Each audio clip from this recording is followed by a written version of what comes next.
and the objective of this study in this chapter, by the end of this study, you should know uses of data used in business, the type of data used in business, the type of data, how to use in tabular form and also in chart form, and develop tables and charts for categorical data, the principles of properly presenting graph, and a step-by-step process for examining and concluding from data is helpful. So, first of all, you look at, before you analyze your data should be well defined. The variables of your data should be well defined. Then you collect your data after defining the variables of your data. Then you organize your data, usually in tabular form. Then you can also use visuals to also develop a chart. Also do analysis of the data by examining the appropriate tables and charts. So we have two main types of variables. Last week, I remember I told you a variable is any type of observation which can take different values for different people. Any observation that can take different values for different people is a variable, or any observation that can take different value for different times or different places is also called a variable. So we can have family size, number of beds, and year of birth, number of schools in the country. All these are variables. You can have height, mass, blood pressure, temperature, blood glucose level. These are all examples of variable. So broadly speaking, variables can be divided into two. First, what you call quantitative variable, usually categorical, and what you call quantitative variable, usually numerical. What we call qualitative variable, which are usually categorical. So variables can be divided into two: categorical data, which also called qualitative variables, then numerical data, which is referred to as quantitative variables. So categorical variables can be places, name of place, name of categories such as yes and no. Then the quantitative variable, numerical variable, also can be divided into two. We have what we call the discrete. We have what we call the discrete variable. Then we have what we call the continuous variable. Discrete variable are observed by counting. So any variable at all which you observe by counting is a discrete variable. Any variable that you observe by measuring is a continuous variable. For instance, when you look at family size, when we are studying our family size, do you count or measure? We count. We count the number of people in the family. So a family size can be considered as a discrete variable. Number of hospital beds, we don't measure, we count. So number of hospital beds is a discrete variable. Year of birth is discrete. Number of schools in your country is also discrete. But continual variables are measured. Variables such as height is measured. We don't count your height. We measure your height. Mass of babies, blood pressure, temperature, blood glucose level. All these variables are measured. So they are continuous variable. So if I give you a variable, you ask yourself one question: is this variable counted or it is measured? if it is counted, if the variable is obtained by counting, then it is a discrete variable. If the variable is obtained by measuring, then that variable is a continuous variable. Good. So we have variables divided into two: categorical variables and numerical variables. And numerical variables can be split into two: discrete or continuous.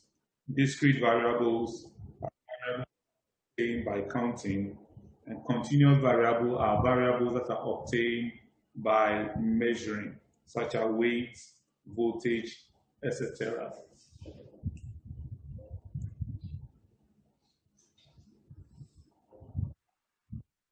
Good.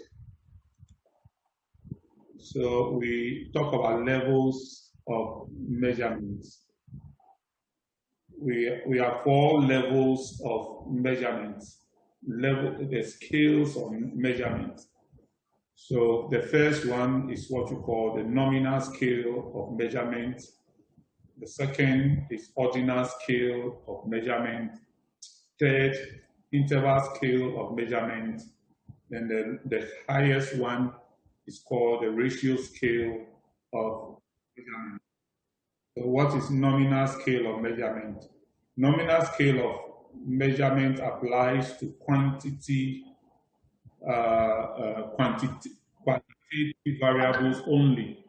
So this scale of measurement, that's a nominal scale. It applies to only qualitative variables. For that matter, categorical variables. So, but it should be categorical variables that cannot be ordered. So variables such as marital status, or gender of babies born in the hospital. These are just categorical. They are only categorized based on the names of the various categories. So nationality, whether you're a Ghanaian, Nigerian, etc., religious affiliation, political party affiliation, employment status, political philosophy. These are all examples of nominal scale of measurement. So nominal scale of measurement are identified based on names.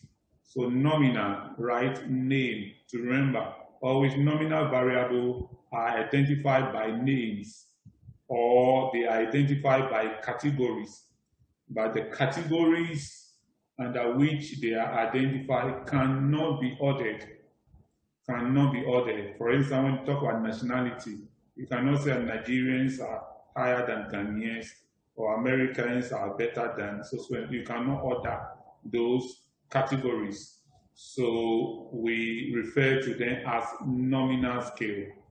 But when the categories can be ordered, you have categories that can be ordered, like you have a group of lecturers, senior lecturers, associate professors, and full professors.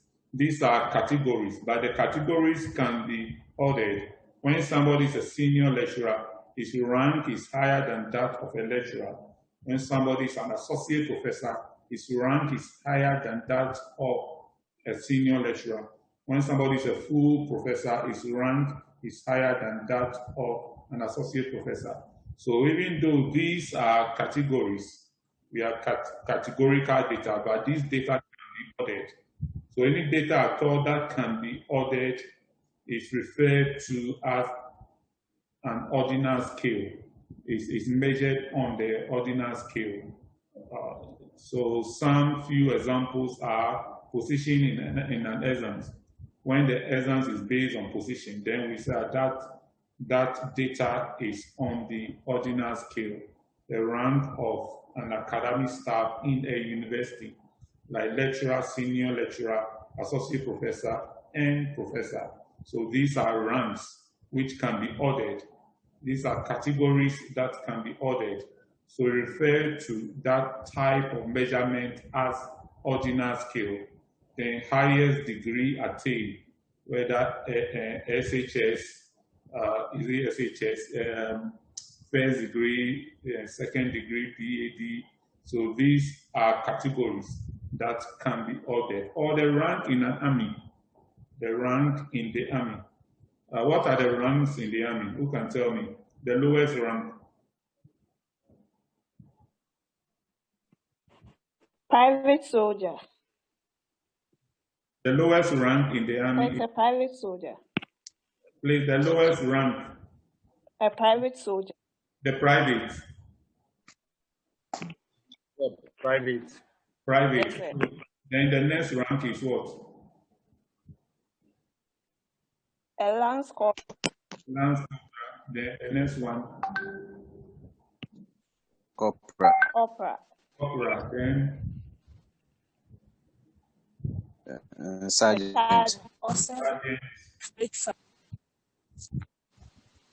Sergeant. So suppose you obtain data on soldiers, and you group them into their ranks. Then we refer to that data as an ordinal data. Why? Because the various groupings can be ordered. So just like you can have junior nurses, senior nurses, doctors, etc. These are categories of people that can be ranked. So once the category can be ranked, then it is on the ordinal scale. If the categories cannot be ranked, then we say that it's the nominal scale. So any measurement that is categorical and cannot be ordered is called nominal. Any measurement, any group or measurement or categorical data that can be ordered is called the order, is measured on the ordinal scale of measurements. Great. Then the third level of measurement is what we call the interval scale. We call the interval scale. So the interval scale is an ordered scale in which the difference between measurements is meaningful. It's a meaningful quantity, but the measurements do not have a true, what we call the true zero point. When you look at the ordinal scale of measurement, though it can be ordered, you cannot tell the difference, the numerical difference between consecutive ranks. For instance, you cannot tell the numerical difference between a lecturer and a senior lecturer.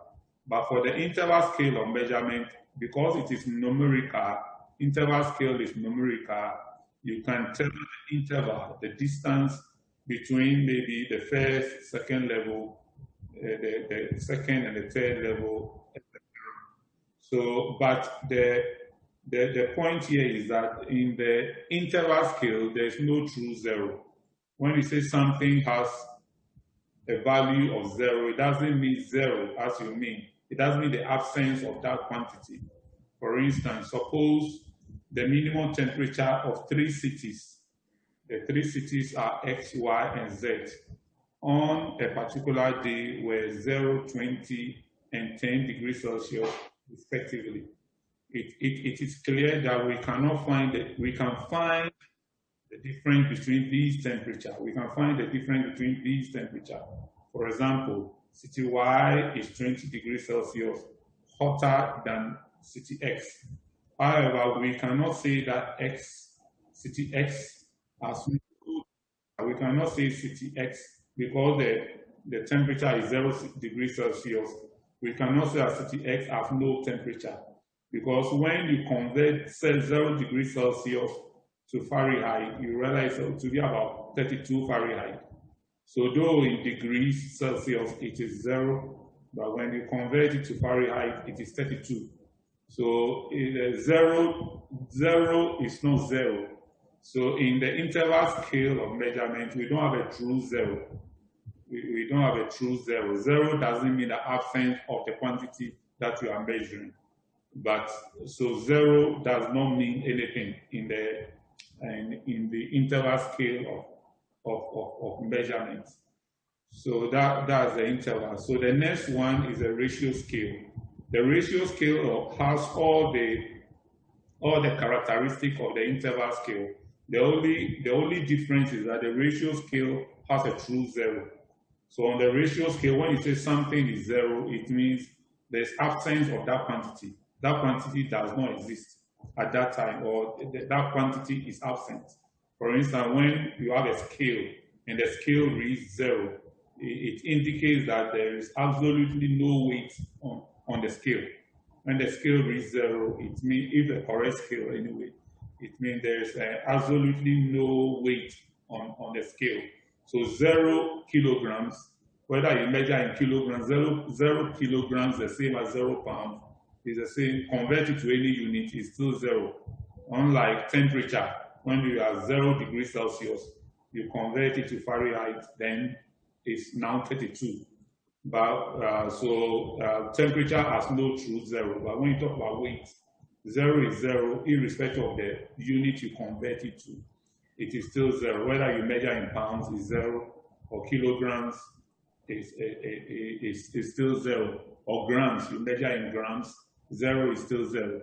So in the ratio scale of measurement, we have true 0.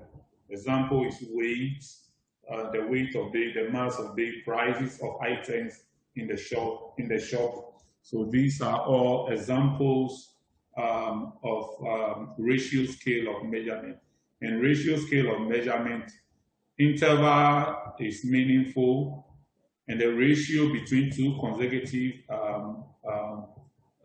observations are also meaningful. But in the interval scale, ratio is not meaningful, but the interval between observations are meaningful.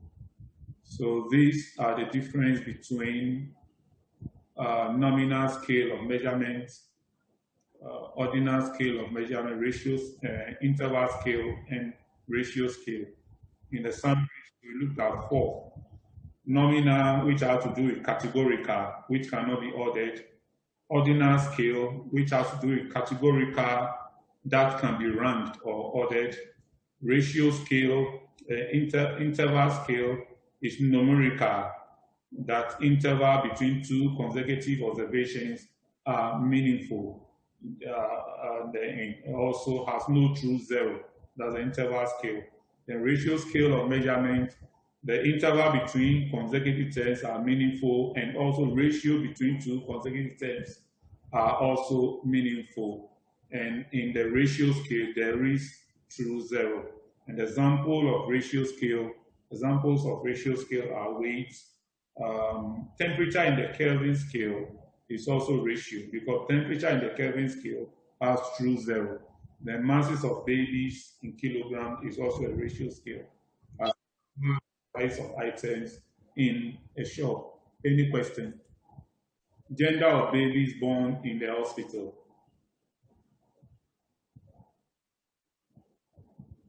Nominal. Nominal, ordinal, interval, or ratio.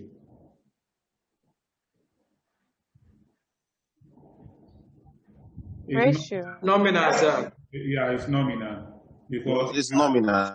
it's categorical and it cannot be ordered. What are marital status?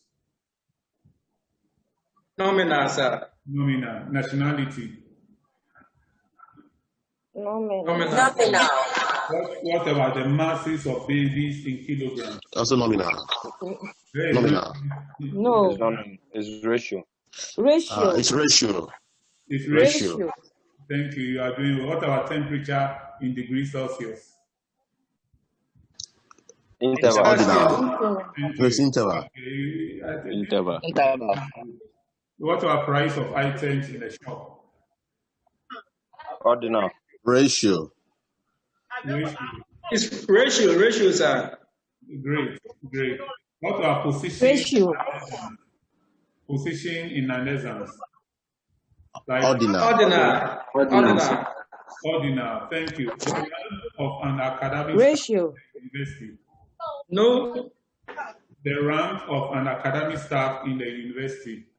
Ordinal. Ordinal. Two main sources of data. First, we have what we call primary data. Then secondary data. So what is a primary data?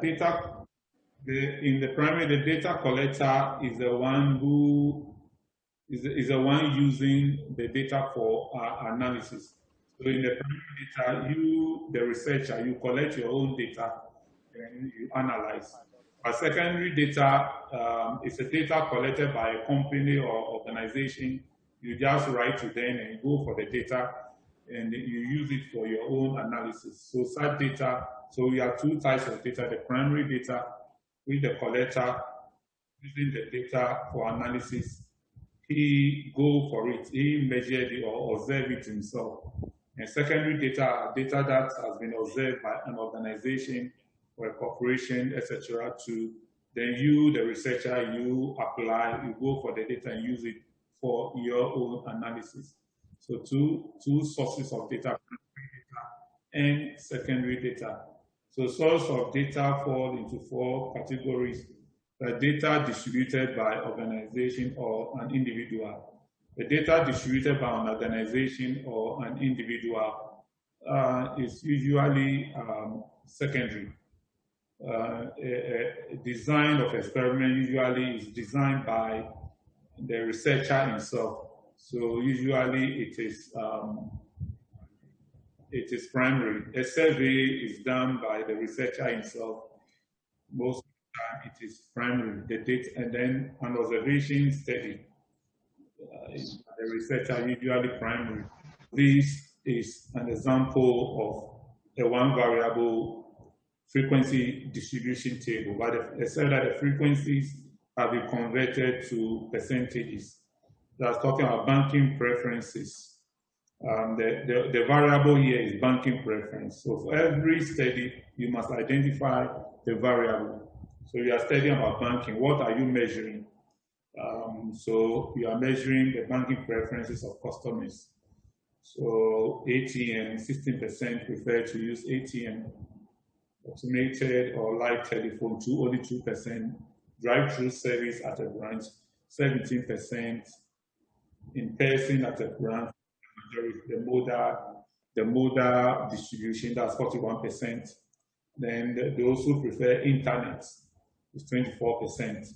So this is a tabular form of a data with only one variable, and that variable is called banking preference.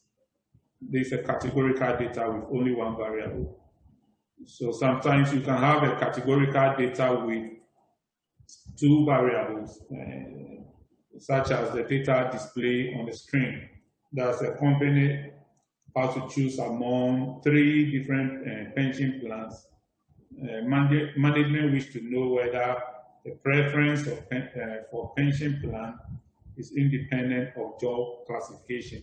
So here we have 2 variables here: pension plan and also job classification. Pension plan has 3 levels: level 1, level 2, level 3, while job classification has 2 levels: the salaried workers and hourly workers. So we have 2 variables here, and that's the first variable is pension plan. The second variable is job classification. So when you present this in the tabular form, that table is referred to as a contingency table. We can convert these frequencies on the contingency table into percentages. So for instance, for the first cell here, 182 divided by 1,000, that's the total frequency, times 100 will give you 18.2%. 213 divided by 1,000 times 100 will give you 21.3%. In business, people always want to convert frequencies into percentages so that they can easily interpret them. So we can say that about 18.2% of salary workers prefer pension plan 1, and about 20.3% of all salary workers prefer pension plan 3. So we can easily interpret when the frequencies are converted to percentages. So this is how we display 2 variables in the tabular form. We call it contingency table. Good. So table used for organizing numerical data. So we now finished with tabulating categorical data using frequency distribution and also contingency tables. We now look at numerical data. We look at ordered array frequency distribution, and we also look at cumulative distribution. Any questions so far?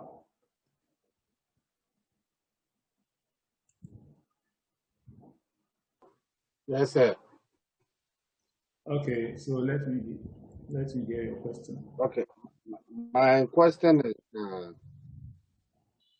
I know that for every research one they have done, one way or the other, that particular research might have been done by someone already.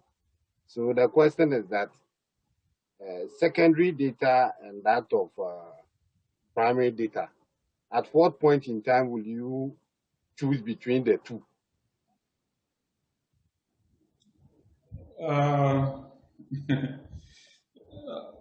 In every research, somebody have done it before, and you are about the how do you call it? Circumstances may change. So someone may conduct a research 10 years ago. You may conduct the same research today, and the conclusion may be different. So if somebody collected the data 10 years ago and used to conduct a research, and you also want to conduct the same research today, sometimes you may have different conclusions. So, but that research could be a guide, are you getting me, to the present research that you are doing. So you can still depend on that secondary data collected, let's say, 10 years ago.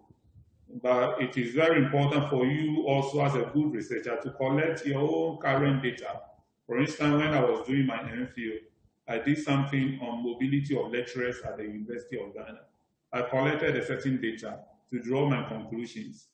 About 10 years later, that was my MPhil was in 2003. Just last year, I published a paper on the mobility of lecturers at the University of Ghana. But I have to go for fresh data because the data I used 20 years ago, 15 years ago, I cannot rely on the same data now. However, I still have to look at it to give me a certain direction as to exactly what I want, to see the dynamics, how things have changed over the past few years. So it's good to depend on the primary data. But if you are doing a research work now, I prefer that I go in for my own data. But sometimes there may be errors in the data you are depending on. But there are some situations you have no options. You have no option than to use primary. There are some research work you have no option. For instance, in my PhD, I did something on road traffic fatalities. I cannot collect my own data. I have to depend on National Road Safety Commission for the data, the annual road traffic fatality record that they released to do my study at KNUST. So sometimes you have no option than to depend on secondary data. But most of the time, it's better for you, the researcher, to collect your own data and use it for your own analysis. Any other question, please? Data can be categorized. So first of all, when you are given the data, the first thing you determine is to find the range. The range is the smallest value in the data. That's the highest value, that's 58 minus the smallest value is referred to as a range. So the range of this data is 46. And if you want to group, you want to categorize the data into groups. And suppose you want 5 groups, then you divide the range by 5, and that will give you about 10. And we correct it to the nearest whole number, that is 10. So a group of 5, you have 10 to 20, 20 to 30, 30 to 40, 40 to 50, and 50 to 60. Then we have what we call the class midpoint. The class midpoint is the lower class plus the upper class divided by 2. So 10 plus 20 divided by 2 is 15, 20 plus 30 divided by 2 is 25. 30 plus 40 divided by 2 is 5. 40 plus 50 divided by 2 is 45. 50 plus 60 divided by 2 is 65. So we call these numbers class midpoints, etc. So we can also present the data in the form of frequency distribution. So these are the class midpoint. This is the frequency distribution. Total frequency is 20. We can also portray the data in the form of relative frequency. Relative frequency is a frequency for each class divided by the total frequency.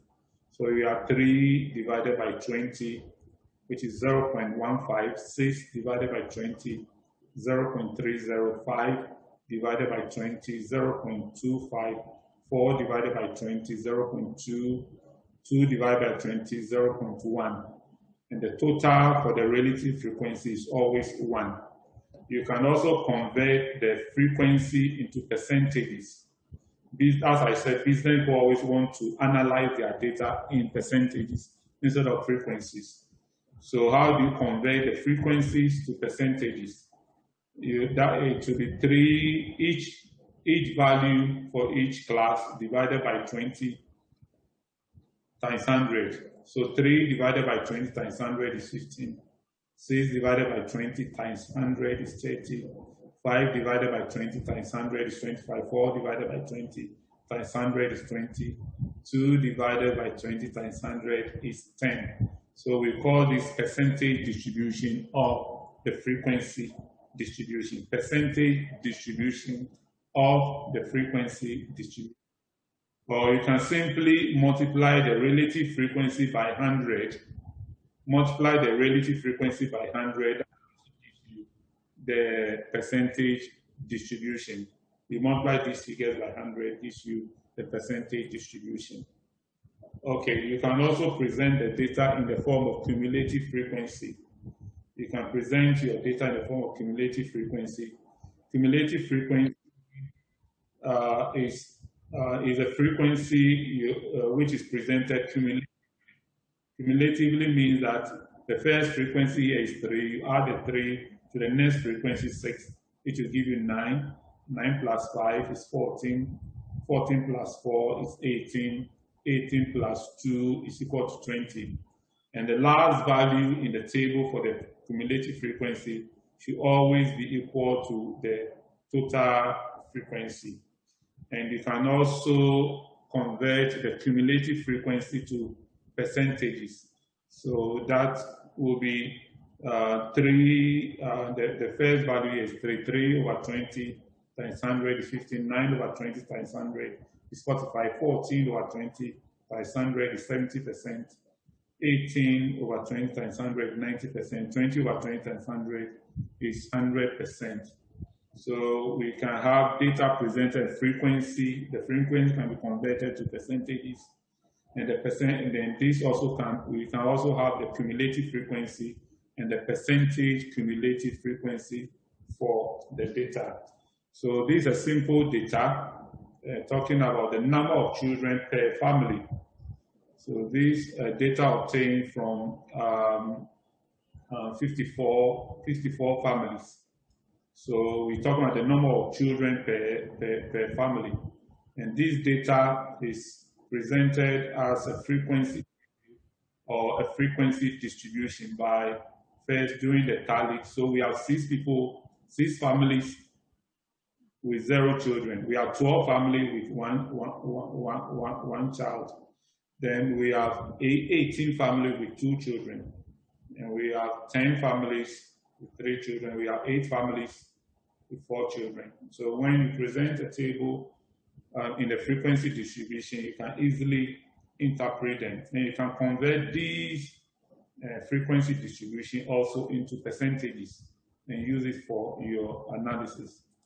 Then we also have what you call the group frequency distribution. These are body masses in kilograms of 22 patients from a particular hospital. So we decide that we'll group this frequency into various categories. The first category is 41 to those who weigh 41 to 49, 50 to 58, 59 to 69, 67, 68 to 76, 77 to 85. So and we do the frequency. So we have three people, three body masses of patients falling between 41 to 49. So we call this type of distribution a grouped frequency distribution table or group frequency distribution.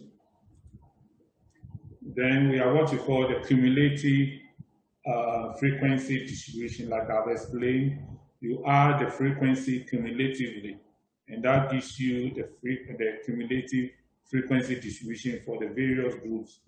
Then when you subtract 0.5 from the lower class boundaries and add 0.5 to the upper class limit. The 41 here is called the lower class limit for the first class, and 49 is called the upper class limit of the first class. So when you subtract 0.5 from the lower class limit and add 0.5 to the upper class limit, then we have what we call class boundaries. So these are called class boundaries. Class boundary, you subtract 0.5 from the lower class and add 0.5 to the upper class, and you can compute the cumulative and the relative frequencies as well. So this is an exercise for you. It talks about the blood glucose level of a sample of students at St. Andrew High School, which were measured. So these are students, and the question said that state the population and the variable in the study. Who can state the population for me? What is the population of the study? That the population size is given from the population. The population is all students of St. Andrew High School. All students in St. Andrew High School is the population. So we are looking at students of St. Andrew High School. That's the population. What's the variable under consideration? What is the variable under consideration? Okay, the variable is blood glucose level. Blood glucose level. Thank you very much. Immediately you finish talking, you mute your mic. So the variable blood glucose levels. Because there are a lot of variables we can measure on students. We can look at the height of the student, we can look at the weight of the student, but in this study, the researcher is interested in the blood glucose level of students of St. Andrew Senior High School. And what is the sample size of this study? What is the sample size of this study? 40 students. 40 students. And what is the population size of 40 this? students. What is the population size of this study? It's not known. It's not given. It's not known. Yeah, it's unknown. So the population size is unknown, but the sample size is 40. The sample size is 40. Okay, so the B says that we should make a frequency table for the data using the class interval 100 to 104, 105 to 109, 110 to 114, 130 to 134. So you have to make a frequency distribution table using these class interval. Then C wants us to obtain the class boundaries. What are the class boundaries? So the class boundaries subtract 0.5 from the lower class limit, add 0.5 to the upper class limit for each class, and that gives us the class boundary. Then the class midpoint is the lower class limit plus the upper class limit divided by 2. The lower class limit plus the upper class limit divided by 2. So what is 100 plus 104? What is 100 plus 104? 204. Divided by 204. divided by 2. 102. Good. So the class midpoint for this class is 102. And the class midpoint for this class is 107. The class midpoint for this class is 112. That's 110 plus 114 divided by 2 is 112. So the class midpoint is lower class limit plus upper class limit divided by 2. Then, so we have to find the class width. The class width is upper class limit minus the lower class limit. That gives us the class width. So the upper class limit minus the lower class limit will give you the class width. Then the D said you should find the relative frequencies. The relative frequency. How do you determine the relative frequency? Is the frequency for each class divided by the total frequency, divided by the total frequency. That gives you the relative frequency. The frequency for each class divided by the total frequency is the relative frequency. Then when you multiply the relative frequency by 100, it gives you the percentage frequency distribution. It gives you the percentage frequency distribution. And you are also supposed to find the cumulative frequency, that you add successively the frequencies, the various frequencies, and that gives us the relative frequency. So we look at how to display categorical data graphically. How we display categorical data graphically. So basically, categorical data we are going to divide into two. One variable categorical data, the second one two variable categorical data. As I said from the beginning, two variables categorical data is known as contingency table when it's in the tabular form, and one variable usually we call the frequency distribution table. So, and for one variable, we look at bar chart, Pareto chart, and pie chart. And for contingency table, we look at component bar chart, group bar chart, etc.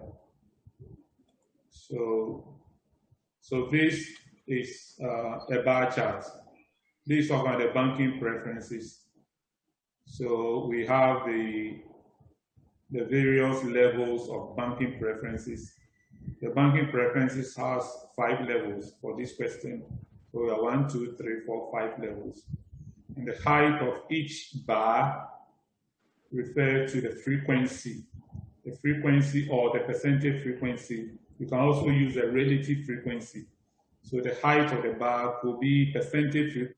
In this case, as I said, businesses like using percentages, or we could use the frequencies itself or the relative frequency. And you can also plot this graph using Excel. You can plot this graph using Excel, in Excel. So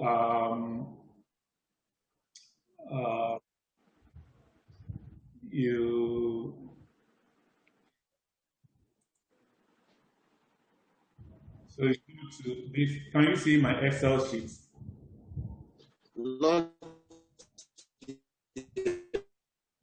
Yes, sir. It's there.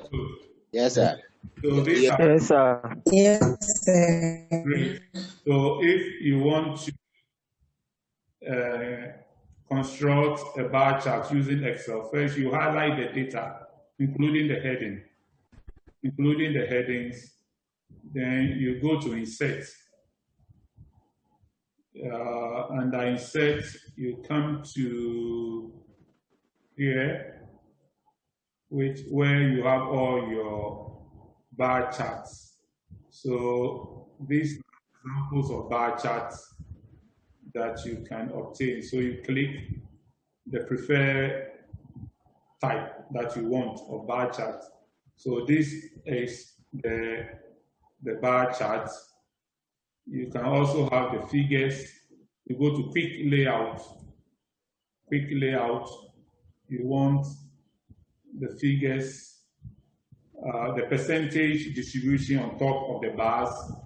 You select the first one.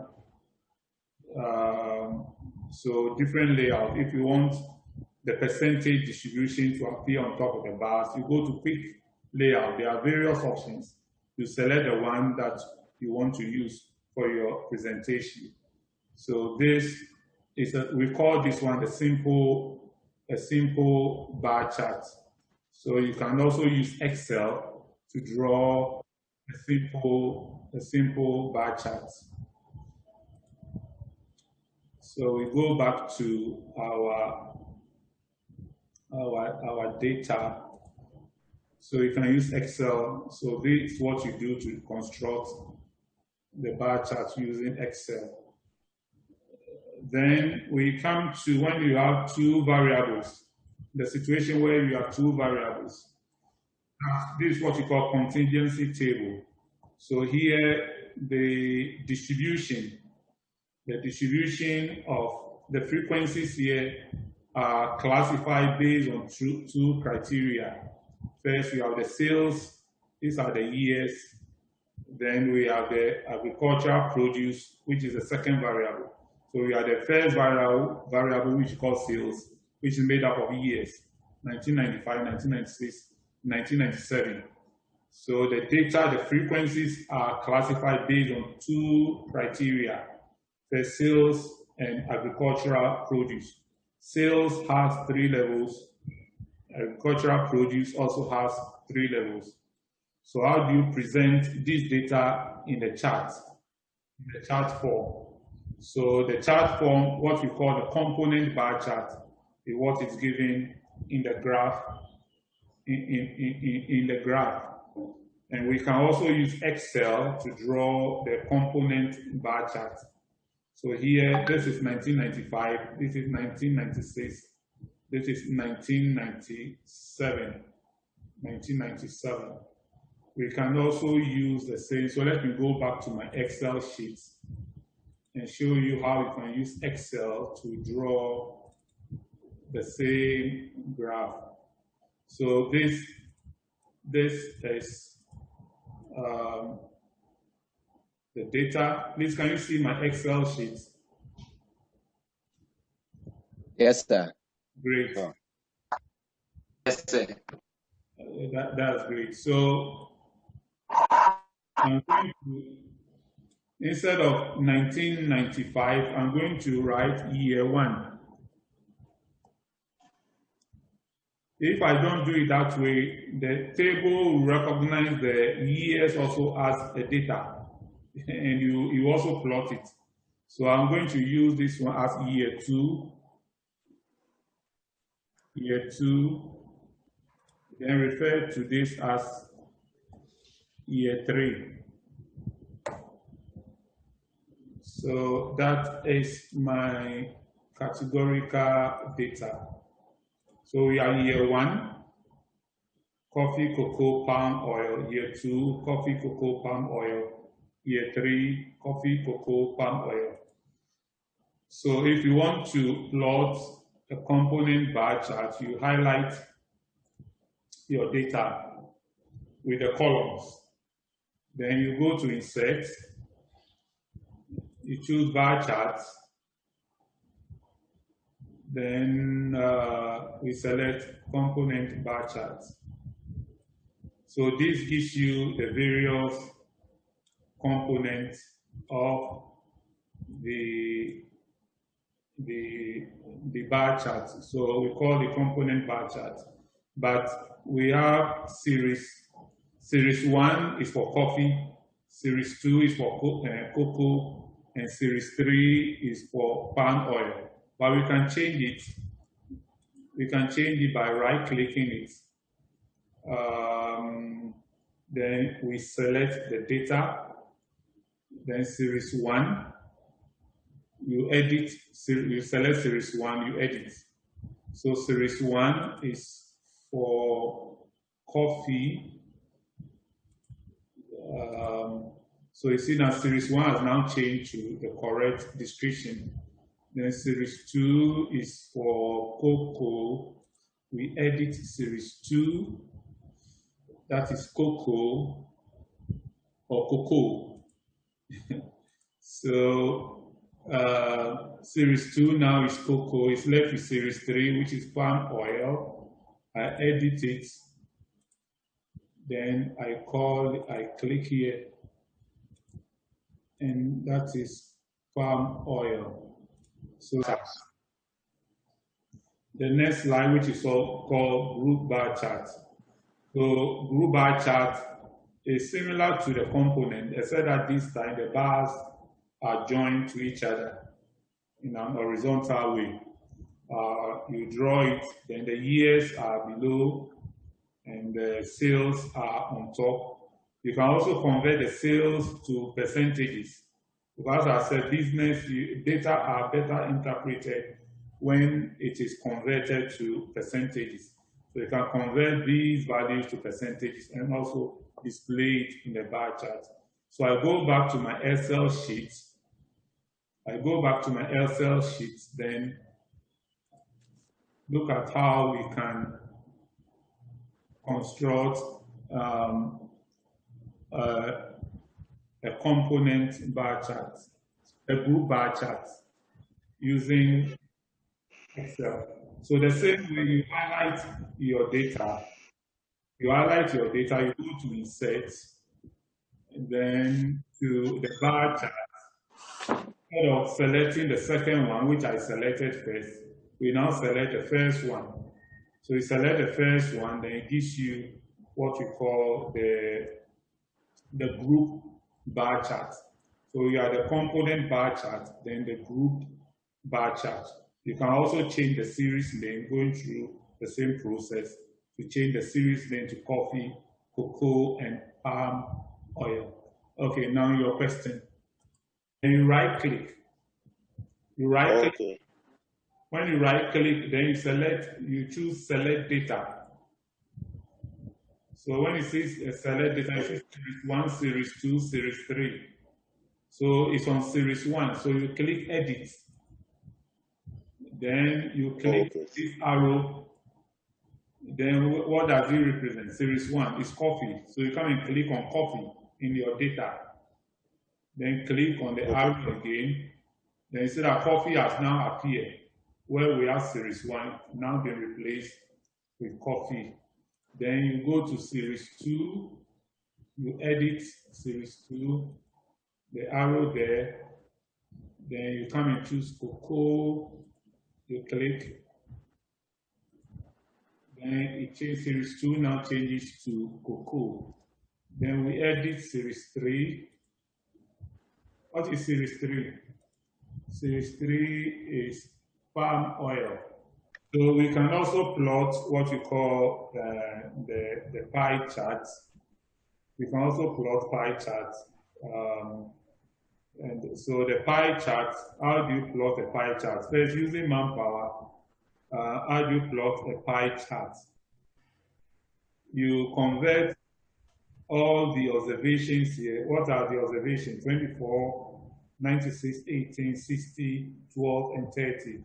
You convert all the observations here into angles of a sector. A total angle of a circle is 360. So what you do is 24 divided by the total observation times 360. That will be 36. 96 divided by the total observation times 360 will give 144. The 18 divided by 240 times 360 will give 27. 60 divided by 240 times 360 will give 90. 12 divided by 240 times 360 will give 18. 30 divided by 240 times 360 will give 45. So we get the sectoral representation of these observations. And when you add the total of the angles here for the sectors, for our pie chart is 360. Then when you are using manpower, you use protractor to, protractor in your math set. you use it to measure each of these angles in the circle and represent it on a pie chart. So that is how we do it. But if you want to use Excel, let's use the banking preference data to plot this data on a pie chart.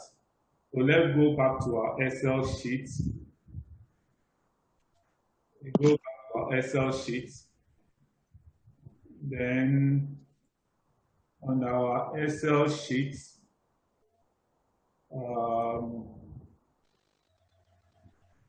the same way, just like we did the bar chart, you highlight the data,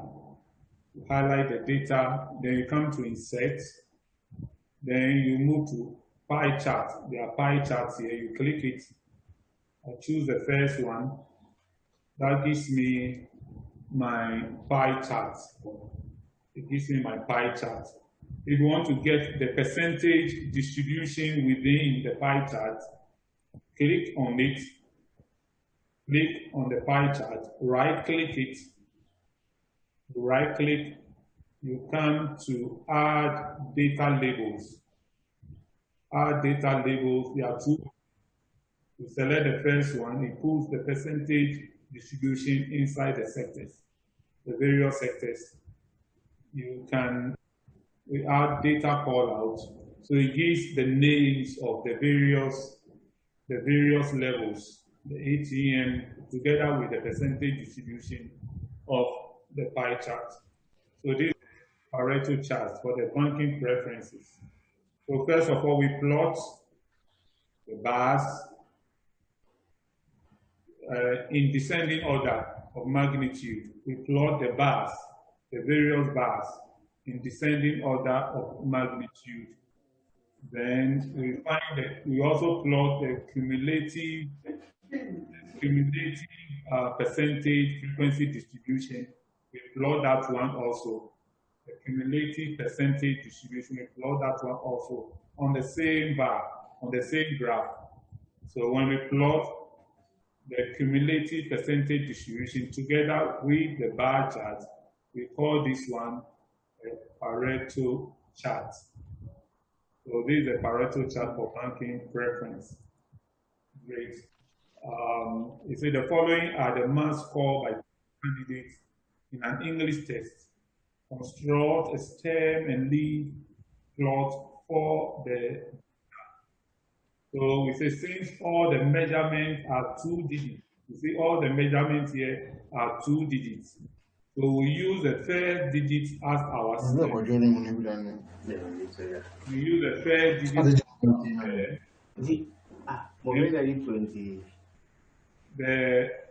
the second digit as our leaf. So it's always good that when you are giving such a data, you arrange the data in increasing order of magnitude. For instance, the least value here is 52, followed by 53, then 56 is 2. So you plot them on the stem. The stem will take the first digit, and the leaf will take the second digit. So first we have the 50 column, we have the 60 column, the 70 column, 80 column, and the 90 column. So the first value here is 52, the second value is 53, the third value is 56, the fourth value is 56, the fifth value is 61, 62, 64, 65, 67, 68. Then we have 71, 73, 76, 75, 76, 78, 78. So 78 occur 5 times. Then 79. So from this chart, you can also tell the modal score. The modal score, of course, is 78, which occur 5 times. 78 occur 5 times. So we call such a display, we call this turn and leave display of the data. Are we okay? Then we move to histogram. Histogram is similar to the bar chart, except that this time the bars are joints. For histogram, the bars are joints. for the histogram. And we plot the class midpoint on the horizontal axis and frequencies on the vertical axis, class midpoint or the class boundaries on the horizontal axis, and we plot frequencies on the vertical axis. And you can also use Excel. You can also use Excel to do the banking preference to illustrate and see whether it will come. So first, let's go to insert. Then histogram, we select this. We go here, right click, format cell, categories. I think this one has come, the banking preference one. So these are the various bars. You can decide to change the color inside the bar. You right click, you format data.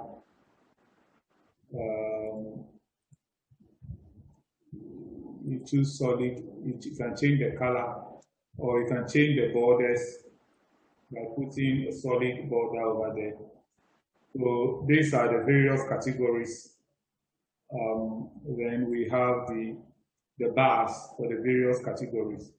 So this is what we call histogram. You can use your, how do you call it? You can use Excel also to. I can't see it. Hello? So I can't see what's going on. I can't see it. I can only see the pie chart there. And oh, okay. Can you see it now? Okay. That's the histogram. Okay. Histogram, yeah. Oh, okay. You highlight the data, then you go to insert, you choose histogram, then it will come. Okay. When it comes, then you right click down here and you choose format cells, then you go here, you select the category, so that the categories will be displayed under each bar. The various categories will be displayed under each bar. So in that one forms what we call the histogram. So that's how we call the histogram using Excel. Using Excel, we can display the same data as frequency polygon. So first of all, we plot the frequency on the vertical axis, then the class midpoint on the horizontal axis. We start the class midpoint start with 15, 25, 35, 45, and 65. But because we want our polygon to start from the horizontal axis, we create one row here, which will start here from 5, because the intervals are 10, 10. So it starts here 5, and the frequency will be 0. Then the last one, we write 65, the frequency also will be 0. Let me show you on the Excel. So we have the class midpoints. We start from 0, 5. So the actual data is this. But we subtract 10 because the difference here are 10. So we subtract 10 from 15. We get 5. And the frequency for 5 we indicate 0. Then we also add 10 here, we get 65. The frequency we indicate 0. So we highlight the data, then we go to insert. We go to insert. Please, can you hear me?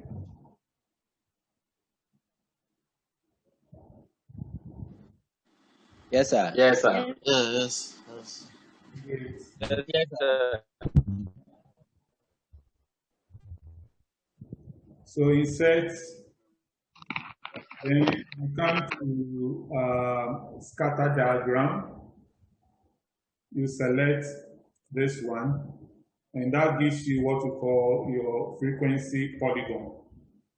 Your frequency polygon. So it's You deduct 10 from the first point and then add 10 to the second point? Not Is exactly. it always the case? Because It can change. Yes, please. the intervals here are 10, 10. The difference between 15 and 25 is 10. The intervals are 10. That's why I subtracted 10 to get the first point. Because we want our polygon to always start from 0, from the line. And the last one also should end on the 0, Okay. on the horizontal axis. So that's why we subtracted 10 and added 10. Because the intervals here are 10, 10. So please. All right. So there can be an instance that it will be more than 10 or less than 10, right? Exactly so. Okay. Thank you. Thank you very much. So this is an example of a frequency polygon. The class intervals here are 10, the 10, 10, in between each of the midpoints. I subtracted 10 from 15 and obtained 5. And the frequency is 0 because I want it to be on the x-axis. That's 0. That 5 should be on the x-axis. And the last group 2, I added 10 to the last midpoint. The last midpoint is 55. 5 plus 10 is 65. And also I correspond with a frequency of 0 so that it will also end on the horizontal axis. So the polygon always starts on the horizontal axis and it ends also on the horizontal axis. But the actual data is the one in the middle. Okay. The actual data is the one in the middle. Yes, sir. The first and the last, because I want it to start and end on the horizontal axis, I represent that with a frequency of 0, so that the distance will start and end on the horizontal axis. Are we okay? What we call the cumulative frequency curve. So how do you plot the cumulative frequency curve? The cumulative frequency curve, you plot cumulative frequency on the vertical axis, and you plot the class boundaries on the horizontal axis. So class boundaries on the horizontal axis and cumulative frequency on the vertical axis. And the resulting curve is called OGAI. It's called the OGAI. So the class boundaries on the horizontal axis and the cumulative frequency, or you could use the cumulative percentage frequency or the frequency itself. You plot that one on the vertical axis. And the resulting curve is called the OGAI, or the cumulative frequency curve. So that's how you do it. And how do you do it in Excel? So we move to the Excel sheet. I think that will be the last chart. From there, then you can ask your questions. How do you draw the cumulative frequency in Excel? So let's go to the Excel sheet we've been using. Where is the sheet?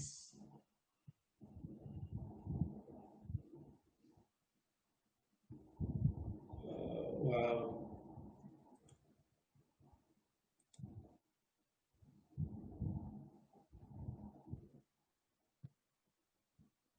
can't find the sheet. I can't find the Excel sheets.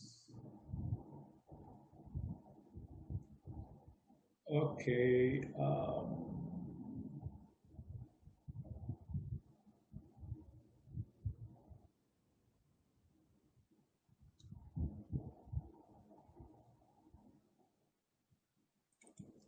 So I can't find the sheet. I think it has been closed. So what we do, just like the way we plotted, in the same way we plotted the, how do you call it, the polygon. This time you highlight the class boundaries,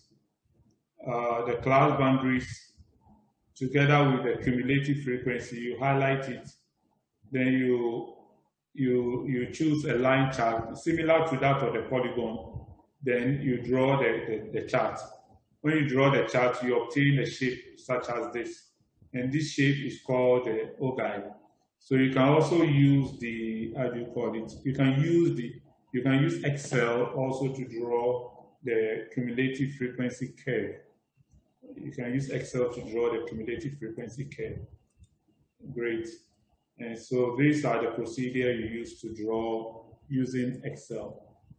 Good. So we have what we call scatter plot. Scatter plot. Usually we use it in correlation and regression. Scatter plot. We're looking at correlation and regression for 2 weeks. So over there, we'll learn how to plot the graph, the scatter diagram using Excel. But you plot in the same way, you highlight, how do you call it, the data in Excel, then you select the scatter plot, just like the same way, but without the lines. Without lines joining the point, we call the scatter diagram. So you can plot the scatter plot using Excel. And then when the horizontal axis, that's what we call the independent variable are years or month or days, we call it a time series. We call it a time series data. So you can also plot a scatter plot for a time series data where the horizontal axis could be years or months or days or minutes or seconds or hours. When you plot such a scatter diagram, we call it a time series plot. So that is an example of a time series plot.